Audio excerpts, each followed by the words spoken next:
José, je suis fier de moi et je n'ai aucun regret. José Clash les Ivoiriens pour plus de détails après le générique.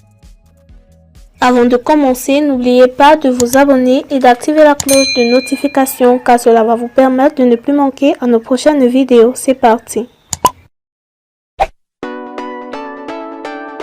Safarel Obian Molaré vient de me poignarder dans le cœur, et j'ai très mal pris. 2022. Safarel Obian très en colère contre Molaré. L'artiste coupé décalé, Safarel Obian, est très en colère contre le promoteur du Primude, Soumaoro Morifere alias Molaré. La raison. Primude 2022. Safarel Obian très en colère contre Molaré et c'est reparti pour les traditionnelles polémiques avant la cérémonie annuelle du Prix international des musiques urbaines et du coupé décalé, Primude. Et pour l'édition 2022, c'est l'artiste coupé décalé, Safarel Obian, qui se retrouve à couteau tiré avec le promoteur des Primudes, Soumaoro Morifere alias Molaré. Invité à l'émission Showbuzz, Safarel Obian, sacré Primude d'or 2019, a fait savoir qu'il est déçu du boss du coupé décalé. Cette année, je ne suis pas intéressé par le Primude. C'est un jeu qui valorise la culture ivoirienne, mais le pilier de ce mouvement, c'est-à-dire le créateur de ce mouvement, n'est pas vrai et franc envers les gagnants de ce concours. Et c'est très déplorable. Pour un concours que j'ai gagné en 2019, jusqu'à présent, la maison n'est pas donnée. Jusqu'à présent, je n'ai toujours pas reçu la maison. Ils sont allés me présenter une villa inachevée, ils m'ont dit qu'ils vont finir, mais ils ne m'ont pas remis la maison. Ça fait 3 ans aujourd'hui, les gagnants des précédents concours n'ont pas encore reçu leur récompense, et toi, Molaré, tu ne les appelles même pas.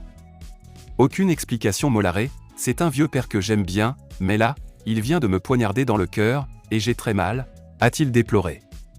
Safarel Obian a ensuite multiplié les sorties sur la toile contre Molaré pour réclamer sa villa. Quant à Molaré, il a révélé avoir eu des problèmes avec l'entreprise immobilière partenaire des précédentes éditions du Primude.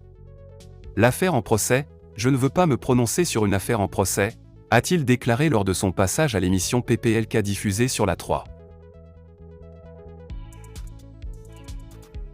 Muré dans le silence pendant plus d'une année, José, diva de la musique ivoirienne, a été l'objet de polémiques et de déferlements de haine, notamment après l'apparition de l'ex-capitaine des éléphants serait dit sur le plateau de Life Weekend sur Live TV, celui-ci déclarant officiellement l'artiste comme sa compagne.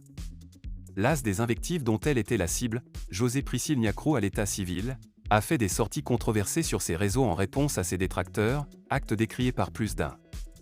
Aujourd'hui, elle signe son grand retour sur la scène musicale avec Phoenix, épée de 4 titres dont la sortie est prévue aujourd'hui. Pour en savoir davantage sur son actualité, c'est le plateau de la télé d'ici, de NCI qui a eu le plaisir de la recevoir. Elle a, à cette occasion, exprimé son ressenti après la tempête à laquelle elle a fait face. À la question de l'animateur de l'émission Cheikh Ivan, de savoir comment elle avait fait pour surmonter cette tempête et se forger ce mental, José a répondu: c'était pas facile. Je me suis fait aider par des personnes qui tiennent à moi, notamment ma famille, notamment mon fiancé, notamment mes enfants.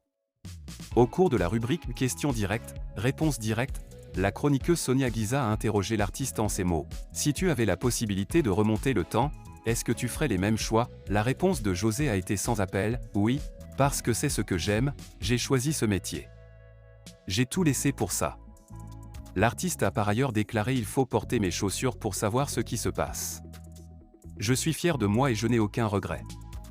Ce que j'aimerais qu'on retienne de moi, note de la rédaction, c'est que j'ai réussi à me positionner en tant que chanteuse à voix dans mon pays et dans toute l'Afrique francophone.